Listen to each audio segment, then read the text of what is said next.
Let's say कि आप एक सेल्फ मेड बिलियनर हो, आपने $1 बिलियन बिजनेस खड़ा किया है और अब सभी हाई प्रोफाइल बिजनेसमैन, सेलिब्रिटीज आपके दोस्त बन चुके हैं। आप अभी सिर्फ मिड-30s में हो और अब आपने डिसाइड करा कि आपको कंटेंट और पॉडकास्ट के स्फीयर में जाना है। तो बहुत नेचुरल सी बात है कि आप एक high and production team hire करोगे, अपने बिलियनर बिजनेस फ्रेंड्स और सेलिब्रिटीज जो कि अच्छे स्पीकर्स हैं उनको अपने पॉडकास्ट पर इनवाइट करोगे एंड वॉयला, आपके लाखों व्यूअर्स कुछ ही महीनों में बन जाएंगे और अब आप एक बिलियनर के साथ साथ एक पॉपुलर फेमस पब्लिक फिगर भी बन जाओगे। और ऐसा ही कुछ करा ज़ीरोधा के को-फाउंडर निखिल कामत ने भी। यह है आज के टॉप 5 पॉडकास्ट ऑफ इंडिया की लिस्ट की 5th पोजीशन, निखिल कामत। निखिल कामत ने भी कुछ ही महीनों पहले अपने पॉडकास्ट शो की शुरुआत करी थी और अभी उनके सिर्फ 6 ही एपिसोड्स रिलीज हुए हैं, पर high and production, high profile guest और क्रिस्प कॉन्वर्सेशंस की वजह से ये ऑलरेडी इंडिया के सबसे बड़े पॉडकास्ट में से एक बन चुका है। निखिल कामत ने अपने पॉडकास्ट शो को बहुत ही स्ट्रैटेजिकली प्लान किया है। ये अपने हाई प्रोफाइल फ्रेंड्स को पॉडकास्ट पर इनवाइट करते हैं जहां किसी भी एक ट्रेंडिंग टॉपिक जैसे कि मेटावर्स या फिर चैट जीपीटी के बारे में डिस्कशन होता है। अब क्योंकि ये टॉपिक्स ट्रेंडिंग है और पॉडकास्ट पे स्पीकर्स बहुत ही हाई प्रोफाइल फिगर्स हैं, तो ऐसे में रिजल्ट के तौर पर शो के लिए बहुत ही इंटरेस्टिंग कॉन्वर्सेशंस दिखती हैं। इनके कुछ नोटेबल गेस्ट रहे हैं तन्मय भट्ट, सुनील शेट्टी और रॉनी स्क्रूवाला। इस पॉडकास्ट शो के अब तक यूट्यूब पर 20 मिलियन व्यूअर्स हो चुके हैं और ये बड़ी तेजी से अपने 200 के सब्सक्राइबर्स की तरफ बढ़ रहा है।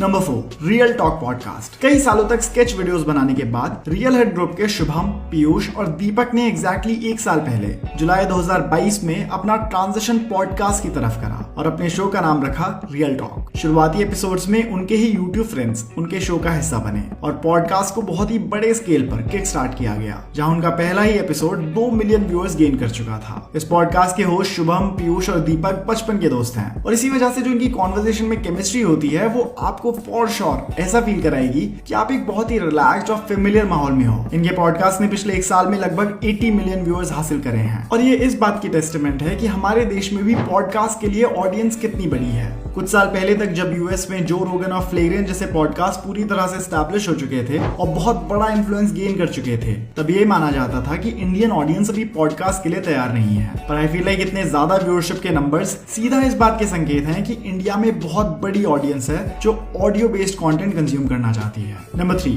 Figuring out with Raj Shamani. Self help content से शुरुआत करने के बाद राज शमानी ने पॉडकास्ट की तरफ रुख करा और अपने शो फिगरिंग आउट विद राज शमानी की शुरुआत करी। इस पॉडकास्ट के अब तक 100 से ज्यादा एपिसोड्स रिलीज हो चुके हैं, जो बताता है कि राज शमानी ने अपने आप को पूरी तरह से इंडियन पॉडकास्टिंग स्पेस में एस्टैब्लिश कर लिया है। इनके पॉडकास्ट अक्सर सेल्फ हेल्प और एंटरप्रेन्योरशिप से जुड़ी कॉन्वर्सेशंस के अराउंड रिवॉल्व करते हैं, चाहे गेस्ट कोई बिजनेसमैन हो या फिर कोई आर्टिस्ट। थीम हमेशा एंटरप्रेन्योरशिप और मोटिवेशनल ही रहती है और यही फिगरिंग आउट राज शमानी शो को दूसरे पॉडकास्ट से अलग बनाती है। आर्टिस्ट किंग और हनी सिंह के साथ इनके किए गए पॉडकास्ट सबसे ज्यादा पॉपुलर एपिसोड्स में से रहे हैं। नंबर 2, दोस्तकास्ट। देखो, एक बात तो हम सभी को एडमिट करनी होगी कि पॉडकास्टिंग स्पेस में ऐसा बहुत होता है कि एक ही गेस्ट अलग अलग पॉडकास्ट पर जाकर कॉन्वर्सेशंस करता है। ये पॉडकास्ट कम और इंटरव्यू जैसे ज्यादा लगते हैं। होस्ट बड़े गेस्ट को केटर करने के लिए वही 4 घिसे पिटे सवाल पूछता है और गेस्ट वैसे ही PR ट्रेन रटे हुए जवाब देता है। ऐसे में पॉडकास्टर को मिल जाता है अपने शो के लिए एक बड़ा गेस्ट और उस गेस्ट को मिल जाती है पब्लिसिटी, पर इस सब में नुकसान होता है व्यूअर का, क्योंकि उन्हें उस कंटेंट से वैल्यू नहीं मिलती। वैल्यू से मेरा मतलब एंटरटेनमेंट भी है। जब होस्ट खुद की पर्सनालिटी को मास्क करके कॉन्वर्सेशंस करता है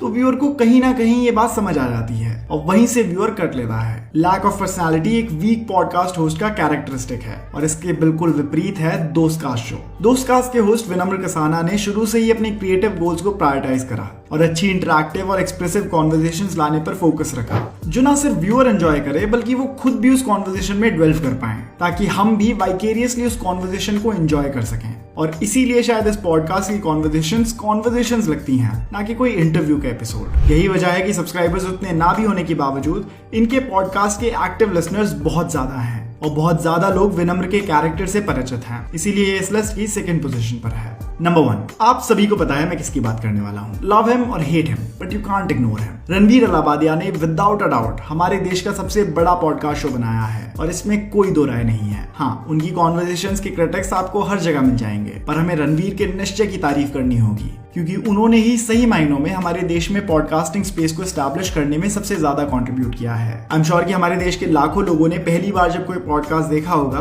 तो वो रणवीर अलाहाबादिया का ही पॉडकास्ट रहा होगा। 2018 में जब ग्लोबली तो पॉडकास्ट पूरी तरह से एस्टैब्लिश हो चुके थे, लेकिन इंडियन कंटेंट स्पेस में ये अभी भी एक नया कॉन्सेप्ट था। तब रणवीर अलाहाबादिया ने ही ऑल इन जाकर पूरी तरह से पॉडकास्ट बनाने की तरफ खुद को कमिट करा था। अर्ली मूवर होने के चैलेंजेस तो रहे ही होंगे, साथ ही उन्हें कई फायदे भी मिले। जब इस लिस्ट के दूसरे पॉडकास्ट की शुरुआत भी नहीं हुई थी तब रणवीर के पॉडकास्ट पर मिलियंस ऑफ व्यूअर्स थे। रणवीर के पॉडकास्ट से ही इंडिया में A-list सेलिब्रिटीज भी पॉडकास्ट पर आने शुरू हुए। जहां पहले सिर्फ मेन स्ट्रीम टेलीविजन शोज को मूवी प्रमोशंस के लिए चुना जाता था, अब रणवीर अलाहाबादिया के पॉडकास्ट जैसे पॉडकास्ट को यूज करके भी बॉलीवुड मूवीज प्रमोट की जाती हैं। ये हमें क्लियरली बताता है कि किस तरह यूट्यूब अब मेन स्ट्रीम बन चुका है और कहीं ना कहीं इन क्रिएटर्स की रीच A-list सेलिब्रिटीज से भी ज्यादा है। हमारा ये काउंटडाउन यहीं खत्म होता है। अगर आप इस लिस्ट से अग्री या डिसएग्री करते हो तो आप हमें कमेंट्स में जरूर बताइएगा, और अगर आपके हिसाब से हमने किसी बड़े पॉडकास्ट को इस लिस्ट में इंक्लूड नहीं किया है तो हम कमेंट्स में उनका नाम जानना चाहेंगे। इसके अलावा मैं कुछ ऑनरेबल मेंशंस आपको बताना चाहूंगा जो मेरी तरफ से आपके लिए एक पॉडकास्ट रिकमेंडेशन हो सकते हैं।